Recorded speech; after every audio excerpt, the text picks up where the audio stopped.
Hi, Rajbir. Good afternoon. Yeah. Good afternoon. How are you? I'm doing good. How are you? Fine, fine. Ready for the webinar today. Ready for the webinar? Yeah, winter is coming, Is that some fun so stuff? winter is coming, so we need to have something fun for our audience and our users, so they can play Yeah. around during the winter. I'm a bit in the summer side of the world, but today Yeah, here is sunny. yeah. No, here is starting to be cold, so Okay. we need to have something to do. So today is gonna be fun. We are coming with something quite different. We are Okay. going to be playing with the vision system. This is Mhm. a feature that we will be working in the coming months and will be improved. But this is kind of a Okay. preview to what can be done, and hopefully we wake up a little bit the interest in our users and Okay. audience, and maybe we can see if someone can show us their. We were gonna challenge a little bit at the end, and we will see if someone can show us Okay. something. So, That's great. yeah, if we check what we will doing today, we will have we will show this system we can see in the screen, that model. Mhm. We will go walk through it. We will show or will discuss or show a feature we call the camera views that we will be using to play with vision. Mhm. And we will Okay. show how we have done it, how we do this vision thing using OpenCV, as you can see the logo up there, and Python, and Right. connecting the vision program, we could call it, to the PLC using Mhm. OpenCV UA, so we can trigger the vision and send the results and so on. Okay. So Mhm. the main thing will be that part, how we deal with Python on OpenCV and OpenCV UA. Okay. And then Mhm. we explain which functions we use in OpenCV to read the color of the objects, Okay. Mhm. and then how we do the triggering of the of the of Okay. the robot and so on. I'm gonna show very quickly. Here we can see. Okay. Maybe I can show a little smaller screen. So this is gonna be Okay. the result. This is up and running now in my computer. So we Mhm. have codices here. This is a PLC program that you did. Then we have the model Mhm. with the Mhm. robot. The UR, is it a 3 or I think UR3? I it's think. Yeah, your yeah. It's five or your no, it's three. a Yeah. 3. It's a 3. Your Yeah. three. Three. So Yeah. the robot is programming robot decay, uh, Mhm. but the PLC is sending the orders with the input and outputs and so on. And then we have Right. here we have the vision program up and running. Okay, so this will be the end result, but we will walk through the different steps and we will show how everything Okay. works. Okay, so let me go back and show this picture. Maybe we can discuss it together. So this is basically Right. the architecture of the entire solution. We have the model in Simumatik, right, where we have Mhm. the PLC Yeah. components. We have the UR3 robot. We have some conveyor with pneumatic cylinders to, as we will see in the beginning, we can do manual sorting or Yeah. manual, just sensor-based sorting, Sensor and then sorting. Yeah. yeah, you added this key we can see here, so we can switch between color sensor Yeah. sorting to vision system, uh, and the mod or the conveyors and the sensor and the pneumatics, everything is controlled with codices. Okay, actually we are running Right. with the Raspberry Pi here behind me. Okay. So you have your runtime in your Raspberry Pi. Yeah, Codices runtime. codices Okay. runtime, and then we use the gateway to connect Mhm. the UR robot to robot EK, so we can not just Right. mirror the robot as we have seen before, but also gather input Mhm. and outputs. We connect them to the PLC, so robot Okay. and PLC can communicate to each other. Right. And basically, what you have done with the vision is that we have a Python script that can be triggered from the PLC when we want to From take the a PLC. picture Mhm. or process a picture. Mhm. The model will take a picture. Mhm. It will read the image saved by by Simumatik, and process it, and then send the results back to the PLC, and that happens with OPC UA. Right. So it's kind of a lot of stuff, but very interesting. Yeah, very interesting. Because OpenCV is it's an open source tool, I think, library from Python, and anybody can use it. To create the similar application. And even if we decided to go through with the OPC UA to communicate Python and the PLC and so on, I mean, if you prefer to use another language, there is no limitation from our side. Basically, as we will see soon, you just need to take a picture from a folder in your computer where Simumatik is going to save it. We will show it now, and then just you can decide how you want to communicate with the PLC. In this case, OPC UA seem to be the easiest approach, and this is what we have done. Okay, and it's good that, I mean, it's the typical way of doing it, but we always need both-way communication, and in this case, it's binary communication. Just telling the PLC tells the script process image, and then it sends the result. In this case, a number with which each value means something different. But we will go through all these details during the webinar. This is just the main picture, we could call it. Okay. So let's see, where should we start? I'm gonna share the screen again. Let's say start with this workspace. Yeah, we'll start with the workspace. So I'm gonna reset the simulation. So actually, this model is called Robotic Simple Sorting using Vision System. Yeah, so it's a public system. You will find it if you just type like I did Vision or something like this. You will find it within the public systems. What do we have? We have this system that we talk about, but I think you also added. I uploaded the assets. You added the assets with we have the Python file. We have also the Python file for revision. And then we have the codices and Robotic. So actually, everything we will be using today is in there, so anyone can try it. And it should be easy to reproduce. So what happens if I guess that just having the PLC program up and running, and if we play this with the key in the left side, we should have, how was it? This is like the blue box will go to the blue container, the first container, and rest of the red and green will go into this red and green containers. So now we are running this just PLC, Robotic, of course, for controlling the robot, and no vision, right? Right. We have color sensors there. We can see these two blue. If you zoom in a little bit. It's these two. These are configured to detect red and green, right? So we can check this. So here we get the signal depending if we can select here which color we want to detect and so on. So those are kind of interesting components. And then no rocket science here. We have just some pneumatic cylinders, valves. I guess you add some elements here to the cabinet. There we see the PLC. So it gets the signals from the PLC. So pretty basic. Actually, just this system can be used for other stuff, like without using. You could still use these sensors to detect the color, but instead of sorting with the pneumatics, just use the robot as well. I mean, true. So we have that. What else? Let me check. The camera. So now we need to show how we can get pictures. And this is done with this little button. Okay.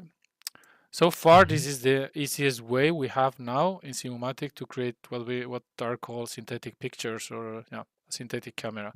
Basically, we can create this kind of camera views. We can save them. So I'm gonna show you, if let's say we want to have this point of view saved in our system, we can click here, save current view. We can take an empty slot, anyone. I can take 0, for example. And now there are different features. We see here that we have save view 1, 2, and 10. Those 3 slots of a total of 10 are already saved. So what can we do? If we press, as you can see here, if we press Control +1, Control +2, or Control +0, we can jump between the different views. Now we are in Control +1 in the first camera view. We are actually seeing what the vision system will see later. This is the second one, and now we are in the third. This feature is actually useful to navigate quicker within the system. So you can, if you have a big system, you want to quickly jump into different positions, so you can see the system from different angles. You can create these camera views. They are saved with the system. So each time you open the system, you will see them. Okay, and you can just do as I did, Control 1, 2, or the number of the slot, and then you jump immediately. Okay. But it's not just that. We can pin a specific camera view to the screen. And in this case, what I'm gonna do is I'm gonna take the first one. I'm gonna pin it. Yeah. And actually, it was a red one, the last one. Yeah. So we need to wait a little bit, but as soon as the blue one comes, then we will see it appear here. Oh, let's see. Yeah. So here we see, and so this camera is updated real time like the other. It's not a picture or whatever. It is the actual view from that perspective, we could say, or from that camera's location. And here we have some features. So of course we can close the pin camera, but we can make so we can take a picture anytime, and then the picture is taken, and we can go to the folder where Simumatik saves this picture. So I'm gonna quickly, let me see if I can quickly go to that folder and show to the audience. So you need to go to your user account. We can see the we can see the picture now. Let me make it bigger now. So now basically what I did is I went to see users / the computer or username. We call this computer the Simumatik lab. And inside that folder, you will find the folder which Simumatik workspace uses to gather the latest versions, the gateway, and so on. So inside this folder, in the cameras, you are gonna find the pictures that are taken. Okay. So let's wait a little bit and take another picture now I click the button while the robot gripper was there, and we can see it now. I'm gonna open the picture, and we can see this is what the camera capture. Okay, so this is one thing. You can take instant pictures, or we can do something better, which we will be using in this exercise or webinar, which is capturing. One more thing, when you're clicking the button, my camera is on that, so the user cannot see it. You can maybe hide my camera. Okay. So I can easily visible. I can do like this. Yeah. Now you can show. Yeah. Perfect. So now I can take a picture, and now I took the picture before the robot came. So we will see that now it's a completely blue picture we got. Right. But we can do it differently. We can click this button, and then what will happen is that every second we will be getting a picture. Okay, a new picture. Okay. And we will see now. Yeah. So depending, of course, it's about timing, but depending how when this second happens, we may get the box, a box or nothing, or maybe the box moving around the or through the conveyor. Okay. So with this feature, is this time fixed, or can we change this time? No, so far this is kind of a pre feature or beta feature. We will have We can discuss it at the end, how we are developing the built-in cameras inside the components. But this is kind of a preliminary version. There we got a picture with half of a box. Yeah. Right. So we are going to play with this, and basically knowing that the pictures are taken every second, the only thing we need to do to ensure that we have a clean picture is to just have a delay of 1 second. Yeah. Once this sensor detects in a PLC, before we tell our vision system, okay, just process the picture if we don't want to have an issue. So yeah, that's the only counterpart with this solution. Okay, the pictures are taken all the time. What the PLC will trigger is telling the vision application in Python, process it. Go grab the picture, process it, and give me a result. Yeah. Okay. So yeah, and the cameras, of course, you can adjust them and you can position them. You can position and adjust the camera views anytime. So I jump to camera 0 now here. I could pin camera 0 as well. Of course, it won't. It won't work. The vision won't work now. But let's say I would like to adjust the camera 3 to somewhere here and zoom or whatever. Then it's just coming back here, say current view, and use the same slot. And it will tell you, do you want to override the slot? Yes. Now I can switch between 1, which is the vision, 2, which is somewhere here, and 0, which goes back to where I just saved the camera view. Okay. Okay. Cool. So we go to 2. So, I mean, what I wanted to say is that you can adjust the camera view until you get a good point of view, depending what you want to do with the vision system. Okay. Okay. So let's go back to us. So let me see. Now I think we can go through a little bit the PLC code, maybe explain a little bit. I think we can show the robot controller in the 2D diagram, how the PLC is connected to the robot in Simumatik. That's interesting. Yeah, I'm gonna stop this. You have to tell as well. Whoa. So basically, I was just randomly putting everything in one page, but here you don't see the robot controller. No, here so it's just a connection between PLCs and IOs. Okay, here we have, So you see the robot controller, right? Yeah. So right. Yeah, we're gonna do it like this. Yeah. So here we have the robot DK, we have some inputs here, and we have some outputs, right? Right. So here, basically, what we can tell the audience is that you can take this UR3 controller in Simumatik, and then this RoboDK controller is basically talking to RoboDK software, and this is going in the backend by APIs. Yeah. PLC is sending digital signals to the RoboDK controller to trigger the program. So here in this 2D diagram, you only see the connections of PLC outputs to RoboDK controller inputs. Inputs, exactly. Yeah.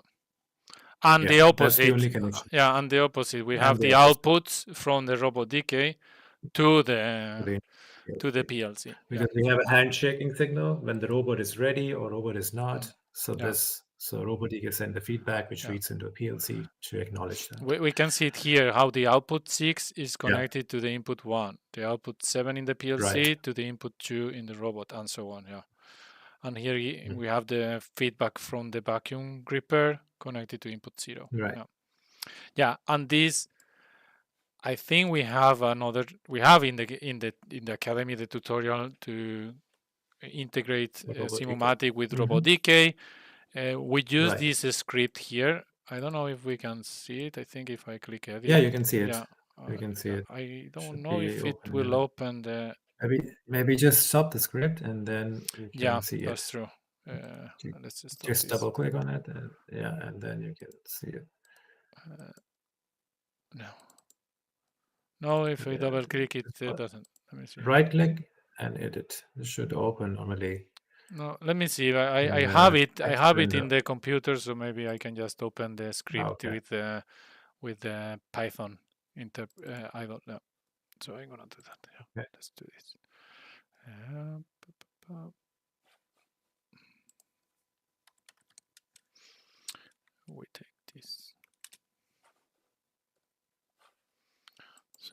and we have it in the desktop here. This is the script. Yeah. Actually, I have the. Sorry, it wasn't this one. I wanted to open. This is a no, vision. This is the vision. Yeah, that's no, good. I don't know how to access it then. Normally, it should open when you right-click and edit script. This should work, but I don't know why it's not working on No, your nothing computer. is opening. Okay, but I think we have it documented. It may be something wrong with this computer, but basically what it does is that we use what Robotdk called the station parameters. So we grab all these input and outputs, and then we map them so you can use them, send and receive them from PLC, from Simumatik to Robotdk. Yeah.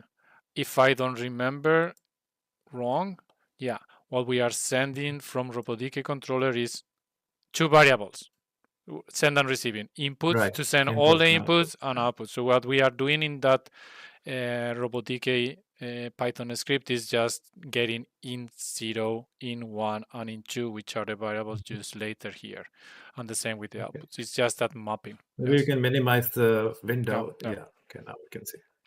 Right. So here in Robotdk, it's just the sequence of pick and place, nothing fancy. Yeah. You're just having 3 programs you can show in the top: pick and place blue, red, and green. Yeah. And then the main program is calling these programs based on the PLC input. So the robot is not smart at all. It just has several inputs coming from the PLC, and depending the input, it will do a task, picking and leaving somewhere, picking and leaving somewhere else, and so on. So it's pretty simple, and you are using this this feature to have a kind of if statements to run different things. Okay. And I guess when it's finished. Would you like to talk about the gripper? How is the gripper working? Yeah. Because there's no gripper in Robotdk. No, exactly. Here in Robotdk, we don't have the gripper, so the gripper has been added in the model in Simumatik and attached. Yeah. Okay. Attached with the constraint. Yeah. So this is a constraint between the UR robot 6-axis and the vacuum gripper, and the gripper is commanded with the valve, pneumatic valve, which I guess we have it. Let's see, what is the valve? Should be here. So gripper valve, and the gripper valve is controlled with the output 0 from the Robotdk controller. From the Robotdk, okay. So yeah, I guess if we go back to Robotdk here in their here we have set output to 1, and then when the movement is finished, I guess you do this set output to 0. So we grab, go, leave, and go back to home position. Yeah. Okay.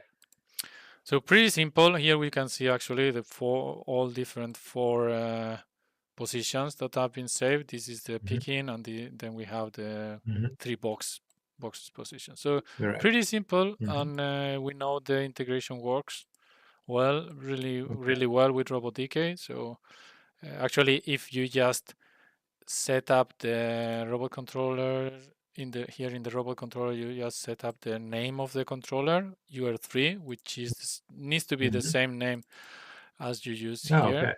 I think, let me check. Not here. What is the robot? Here. Yeah, this name. This one. This one should be the same you are using. Yeah.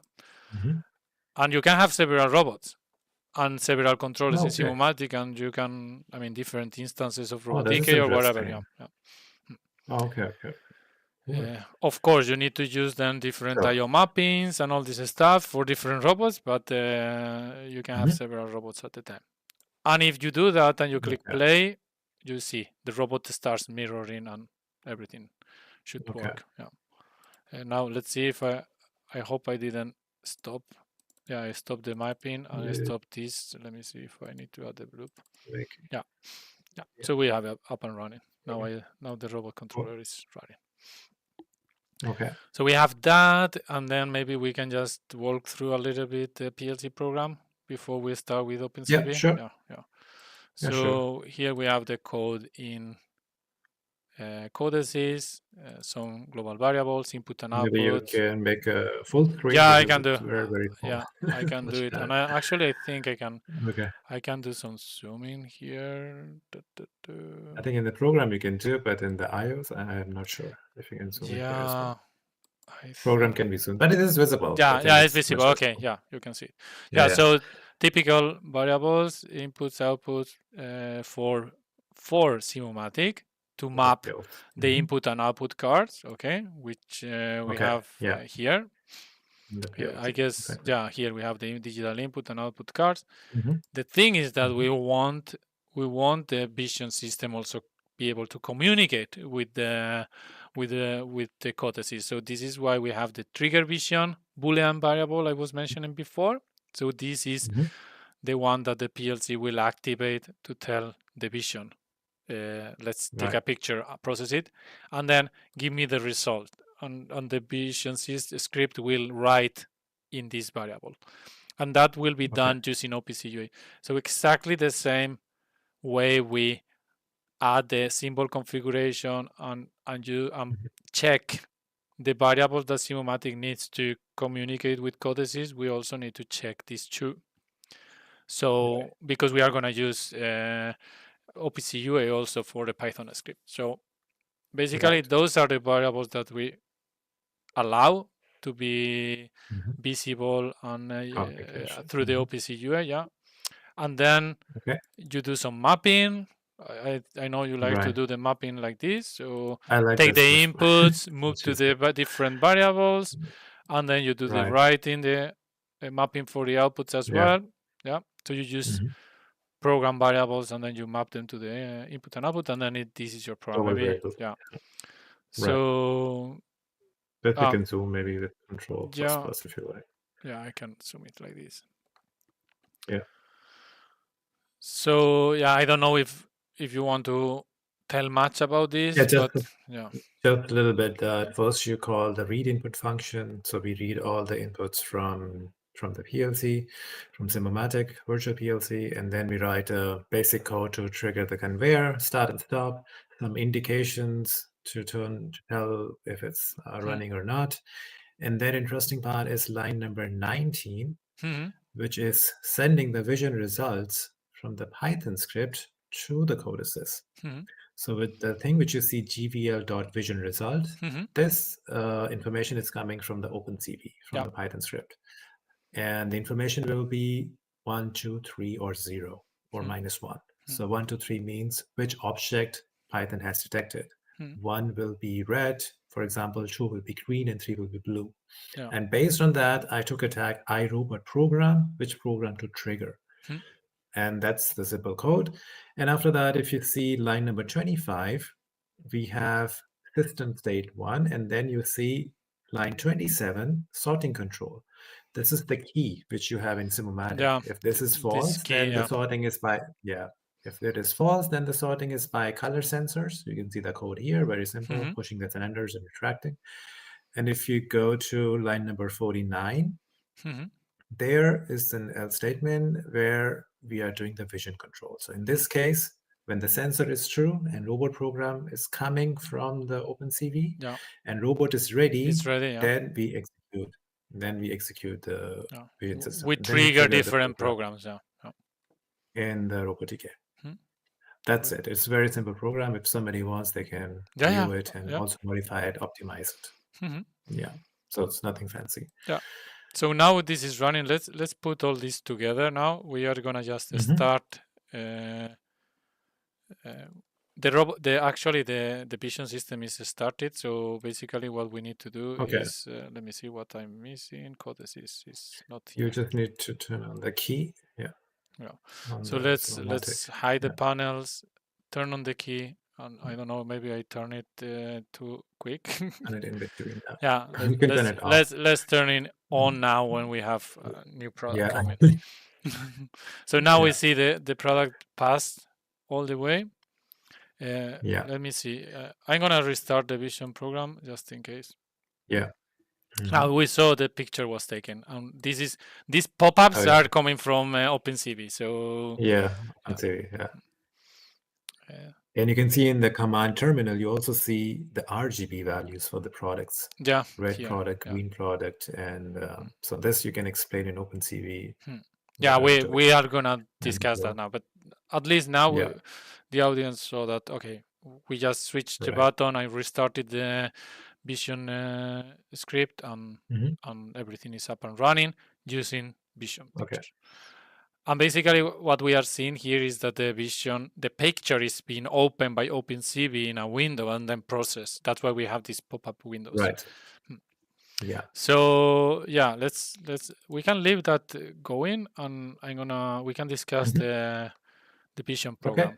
This is also available, and we wanted to make kind of a template that can be used. So actually, this includes the communication with using OPC UA, and then kind of the template class to build any kind of Vision application. Okay.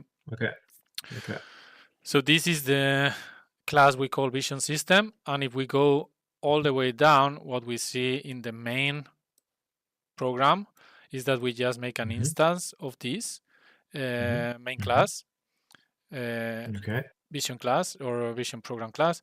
We pass the specific IP address of the PLC. I mentioned before we are using the Raspberry Pi. I didn't show here. Maybe I just mentioned it, but I didn't show. We have it. This is the device. Let me see. It was properties maybe. Yeah, maybe we need to be offline to see it. But anyway, if we go, if I double click here, this is a Raspberry Pi. Target type 4.102, I think is target version 4.7. Yeah, so I think it's the last target version. Of course, it has a license, so it can run forever. Yeah, otherwise I think without the license you can install the runtime, but yeah, you can use it, but I think it dies after an hour or something like that. The Raspberry Pi. Yeah, I think it stops. Yeah, I think it does.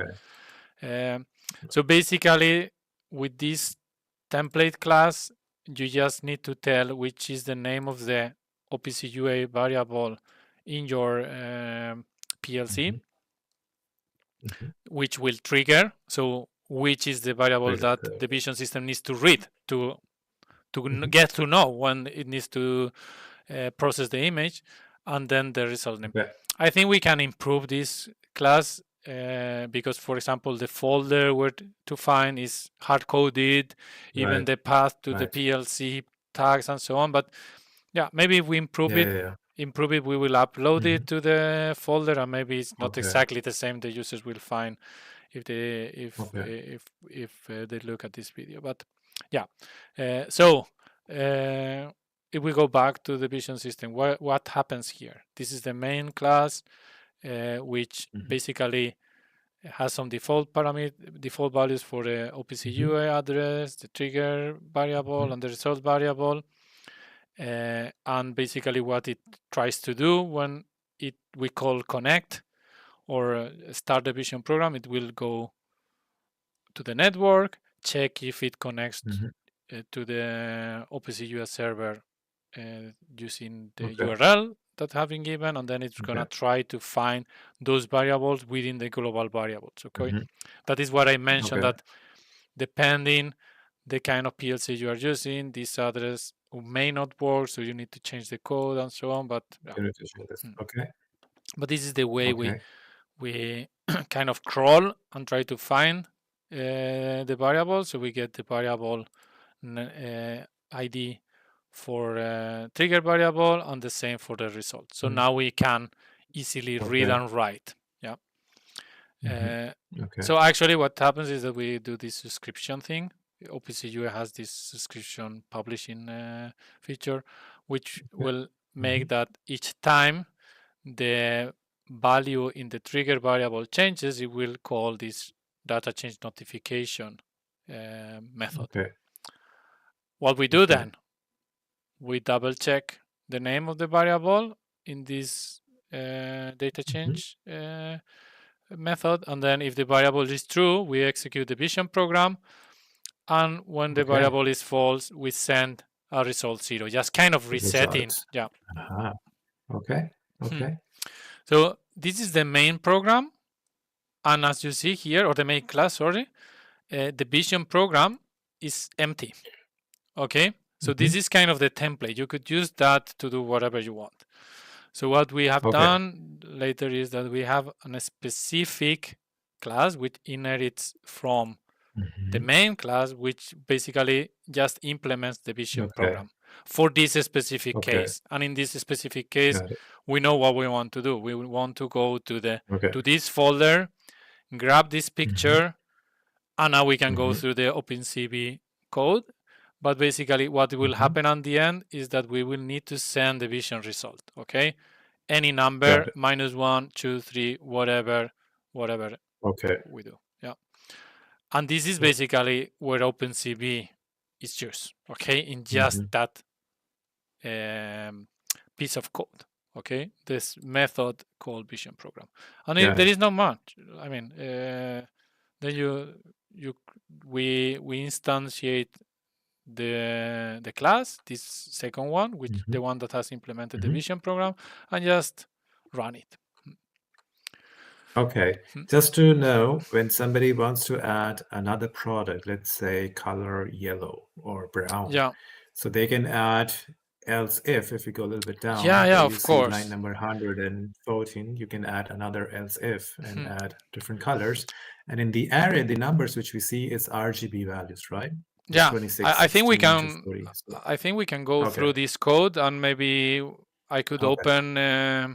I can open the web browser, and we can just navigate to OpenCV. Yeah. I mean, for the ones that don't know the library, this is an open source library with lots of functions and features and so on. There is a lot of material out there, free courses. I mean, the good thing is that with this, if we want to use it with Python, we just need to install CV2. That's the library.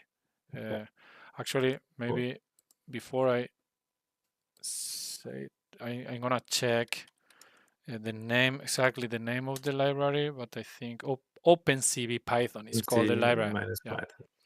Okay. So this is the kind of a wrapper of the OpenCV library.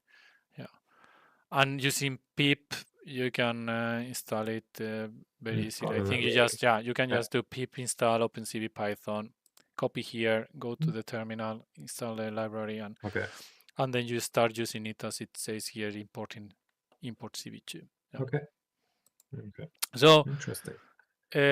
Again, we have done this super simple, just very simple application. We will show now how we deal with color detection. Probably someone with more experience with OpenCV may say that there is an easier way to do that, but the point is that we wanted to show a way to play with OpenCV and vision cameras with Simumatik, and actually we will at the end of the webinar we will tell that it's easy to just taking the system we have, improve it or modify it to play around and have fun during this winter. Okay.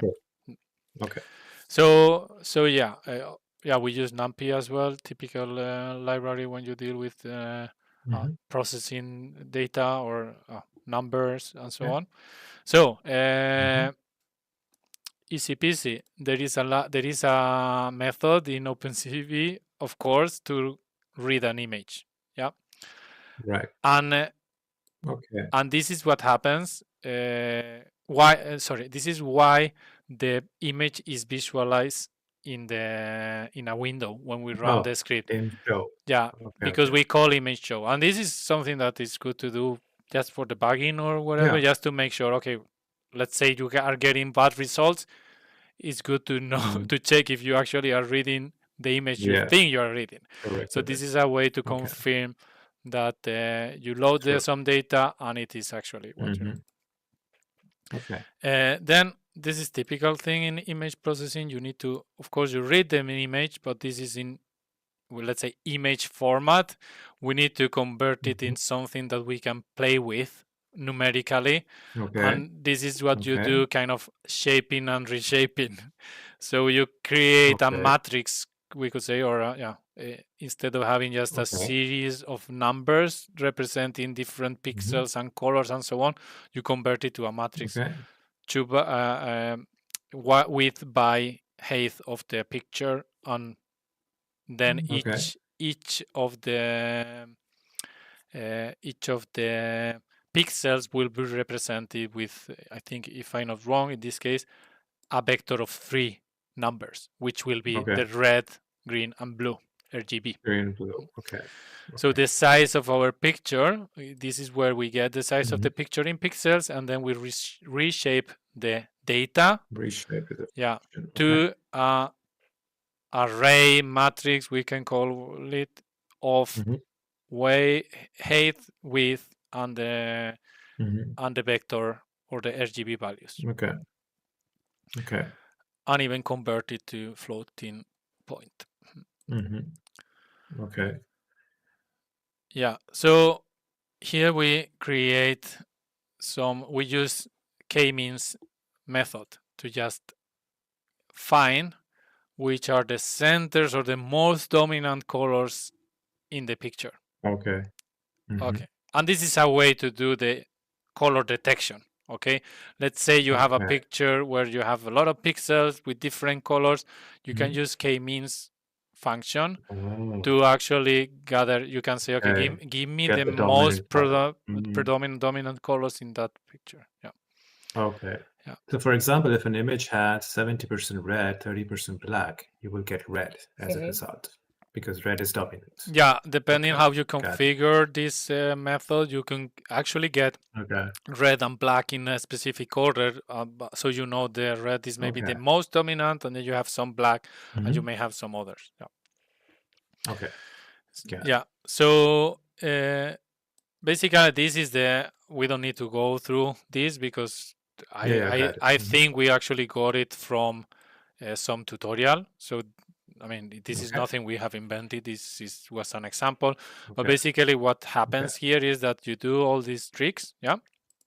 And basically you get, in this bars variable, you get some dominant colors. In this case, I think and we show the image bar. In this case, I think because we are taking just the most dominant, or the picture is actually so clean because there is no more colors, because the camera is so on top of the object.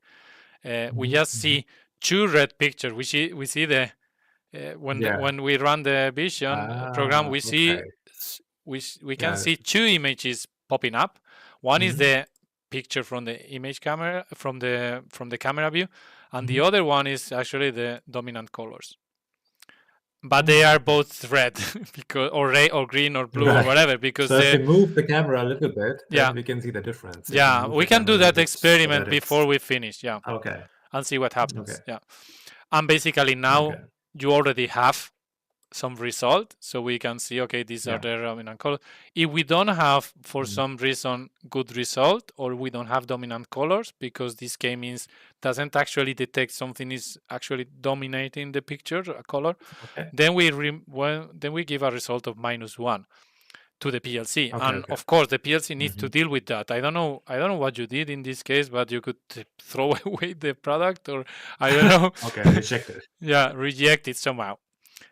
But okay, cool. Yeah. But here we have hard coded some colors that for us are the red, the blue, and the green. You can see that it's not completely dominant, but almost. Yeah, I think.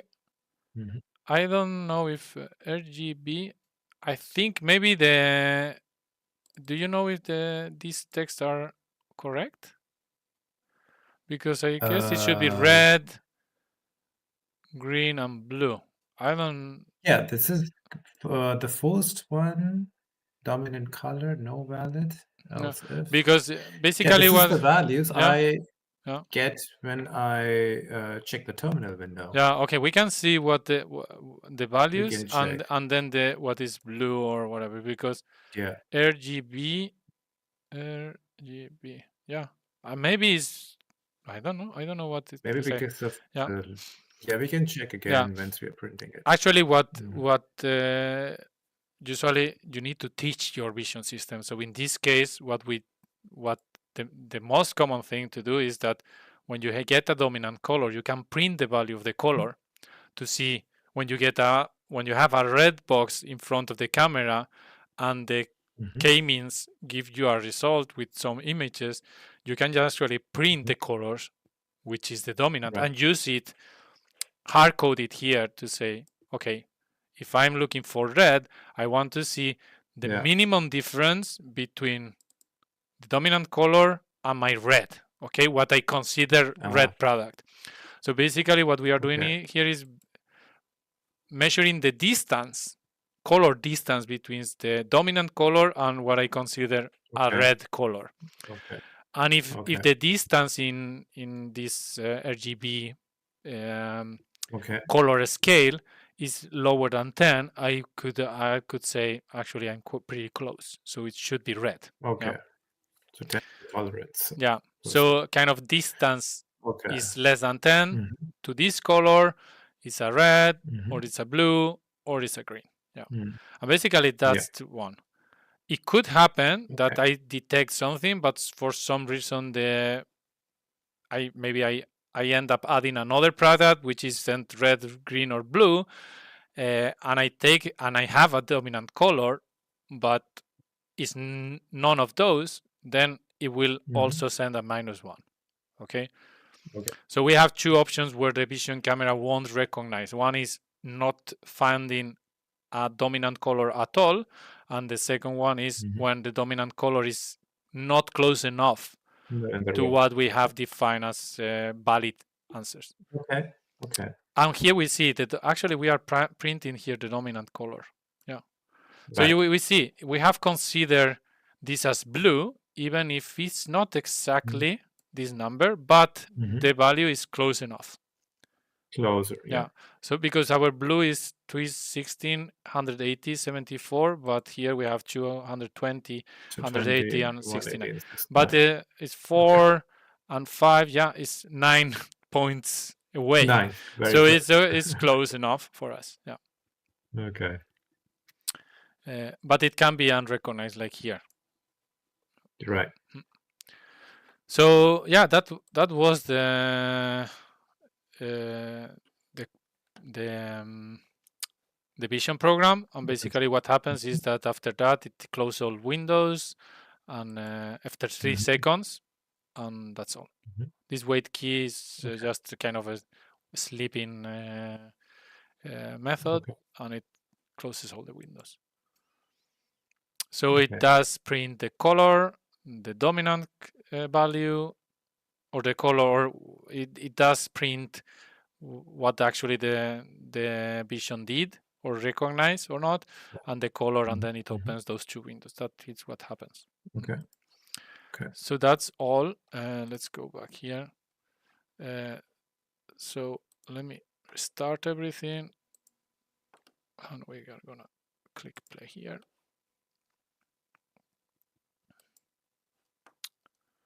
So now actually it took a picture. Now we are not. Now we don't have activated. We haven't activated the vision system. I'm gonna activate it now, and let's see if we go back. And maybe before we finish the webinar, we can actually move the camera up, and we can see what happens with the 2 windows, which I wanted to see. So we have the camera view 1. I'm gonna switch to camera view 1, and I'm gonna go a little bit upper. Maybe no, I do. Maybe half conveyor and half product. A little bit conveyor. Let's see if we can get the product, the next product now. Yeah, maybe like this. Or not too much. The thing is that the robot is coming on the way, and let me see. We wait until the next one. Maybe like this. Maybe somewhere there. I'm gonna save this. Override, and now we will see that the picture will be different. And still it looks like it recognizes. Let me check if we can see the 2 windows opening now with the dominant color. Yeah, that's the picture. Yeah, we have it. I didn't see the other window opening. Yeah, Did you just one see window. it? No. No, it was just one. Or maybe another screen of yours? I don't know. Maybe we can just pause the vision system. I'm gonna stop it and we can debug it. Okay.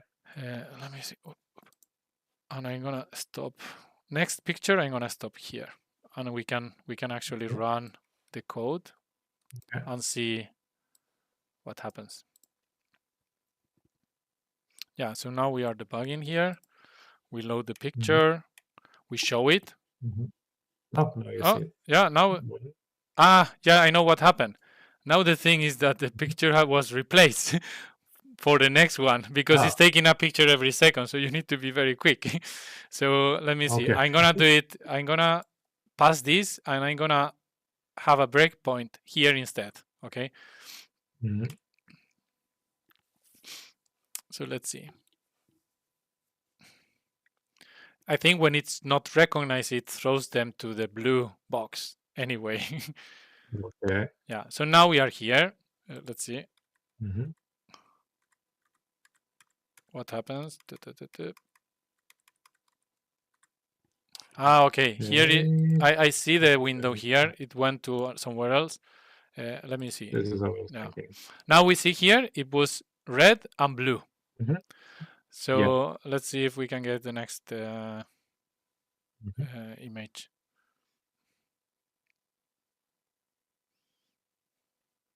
Let me see if I do like this.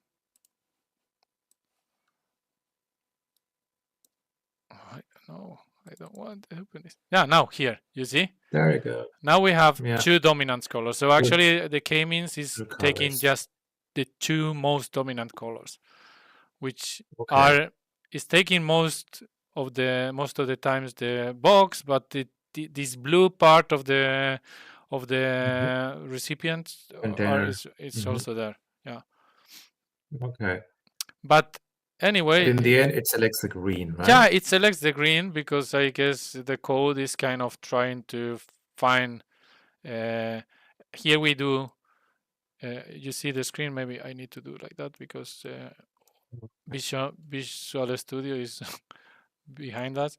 Here we do some kind of removement. We remove the color that is away. We pass that. So we take dominant colors that are not so gray. The center of the color, let's say, is not gray. So that's why even if we all or if gray or so I think given that we can kind of always get process the right color for our system. So that was, I think that was most of it. Very intense. Yeah. It was a lot of stuff. Yeah. Notices. No, but it's great for learning and to practice vision system without buying a vision camera. Just using OpenCV in your computer and Simumatik and Raspberry if you have. Yeah, and now before we finish, maybe we can mention that. I mean, the products that are being dropped here are coming from this product entry. So it's just playing around with other stuff. I mean, we could easily drop here any other product and see what happens. Let's say. Okay. Yeah. Sure. I mean, let's add here, and you could take this mini box, which is brown, and we could add as well our famous duck, for example. But that duck is too big, I think, but we'll see. I don't know if one of those should be small enough. I have never used duck in my. You haven't used this one? Let's see. I think this one is not very big. Okay. So let's restart and play. Okay. So let me see. Now we are not using the vision camera, so I guess even the red and the green boxes will be sorted here.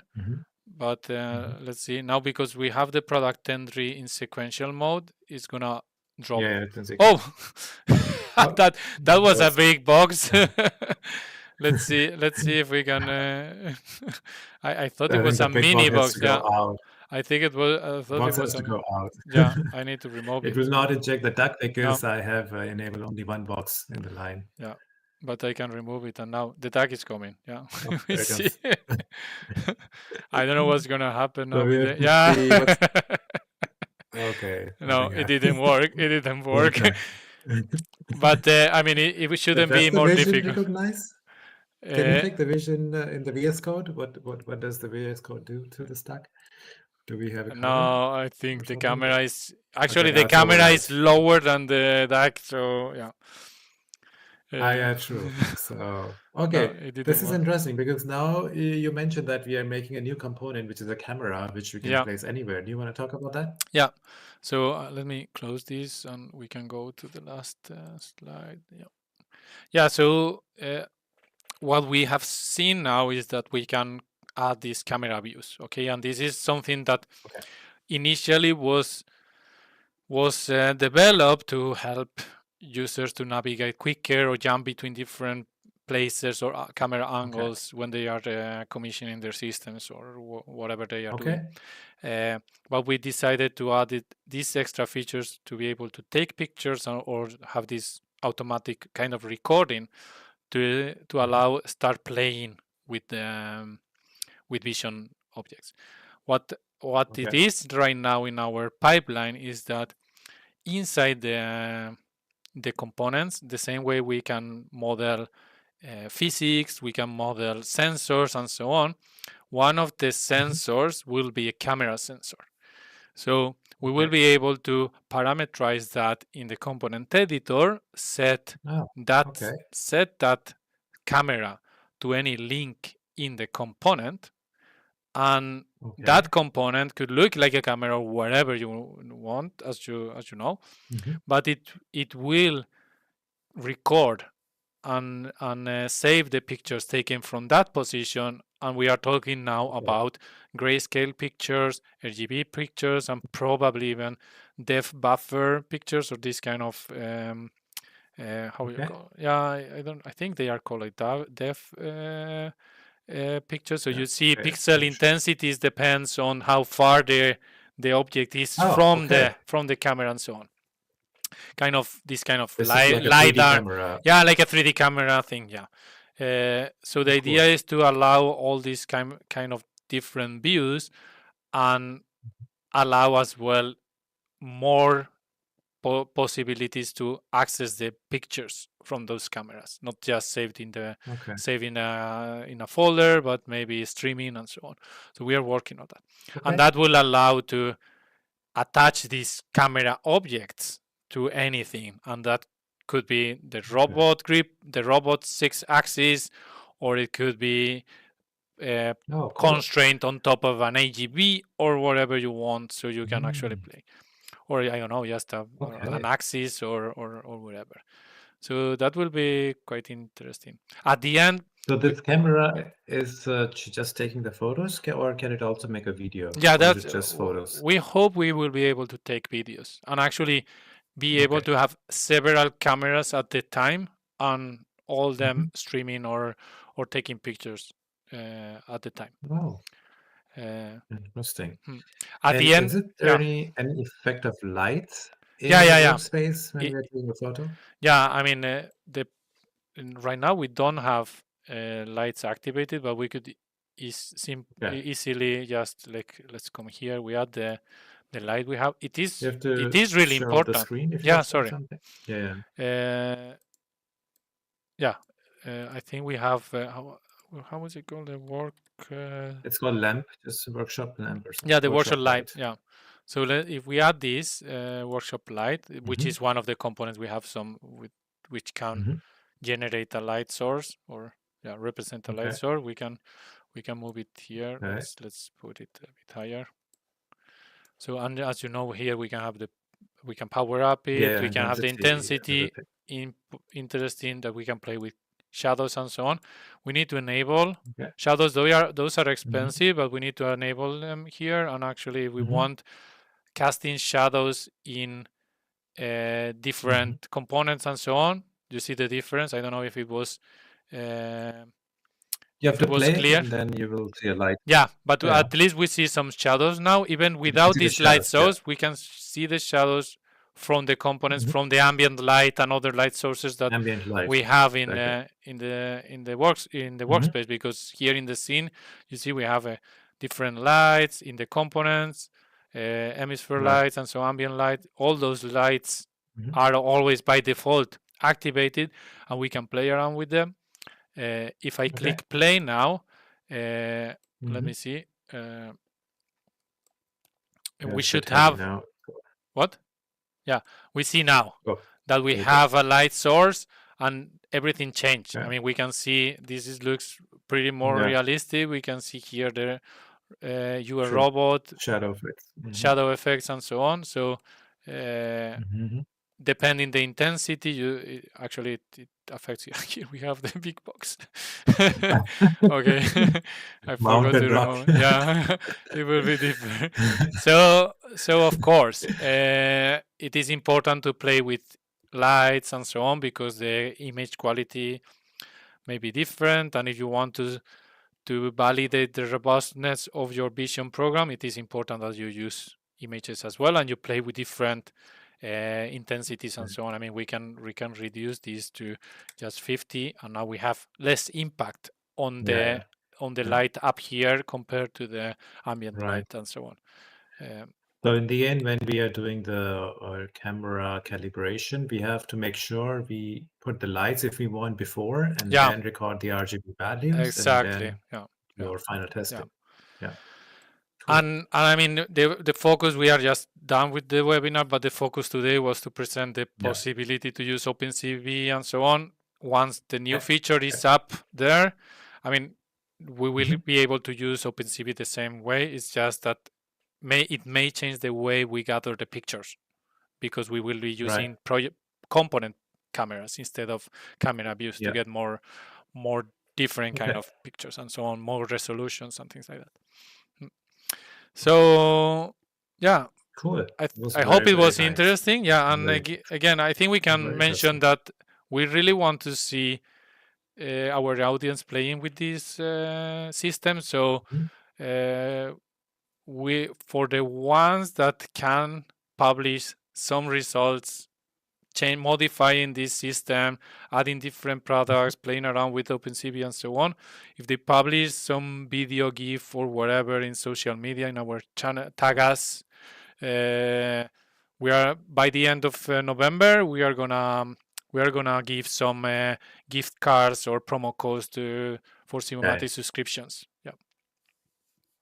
I think it would be cool if they can try also finding the dimensions of the product from the camera view. I mean, if they can see how length, width, and height with OpenCV. I mean, you can. We have 2 comments. I mean, okay. By the way, in our chat. One was asking, is this recorded or live video? Can we get a recorded version as well? So for sure, every YouTube live webinar is recorded. You can go to YouTube channel and find this recorded version. You can watch anytime. Yeah, even in the academy, you usually have you have Rajbir a page in the academy with all the webinars. And we are also creating a new course on vision system where we will explain everything which we did in steps, and you'll find all the resources there as well. So you can have sequential view to follow it. Another comment was excellent topic. Thank you for that. Yeah, good. Thank you. That's just a feedback. Yeah. Nice. And so we do a next webinar on some new topic. Do you already have it in your mind? Yeah. What was it? I had it. I thought about that. You had it in your mind? Yeah, I don't remember now what was. Oh, sorry. Was it the AGV or something like no, this? Yeah. Okay. No, we were discussing that we want to have a webinar where we show how we work with professional customers or industry customers. Okay. Yeah. So we want to show how we work from CAD to bringing to life robot cell or machines or whatever. Of course, we are not gonna we won't fit everything in 1 hour, but we want to talk this, explain the process and which can be the tricky parts in all this. So that is case studies basically yeah, with the customers. yeah, how we are doing. yeah. Okay. So this is one topic that is interesting. Another topic that we are discussing that we need to have a webinar is servo motors and frequency inverters, because we work a lot with those. That would be great. And we know how to deal with different kind of PLC platforms. We have a lot of components in our library, but not all of them are published. And I think we will need to have an academic course about that or something, but we need to summarize what to do when I have a servo motor, I'm using this Beckhoff TwinCat or Siemens or Codesys or whatever. I want to use virtual axis, how I deal with the encoder. Can I actually loop and get the encoder value from Simumatik? That's a really interesting topic as well that we need to. This we should do. I think this is very interesting for the next session. Yeah. Servo motor, maybe with Codesys or TIA Portal. Yeah, or both. Yeah, I mean, we work with all platforms. We need to prepare that because and that's gonna be tough. It's gonna be a quite complex topic, but we need to prepare that. I think it's gonna be interesting. Yeah. So let's see what we manage to do. And let's see what we do next time. All right. Yeah. Thank you, Mikkel, for your time. Thank you, Rashbir. It was very interesting. Yeah, this was a nice webinar. And thank you, everyone. Let's see what we do. Yeah, write us comments, and if you like, you know what to do. Yeah. you can subscribe to the channel so you get to know when we have new videos and so on. Sure. Thank you. All right. See you until next time. Have a nice day. Bye bye. You too. Bye bye.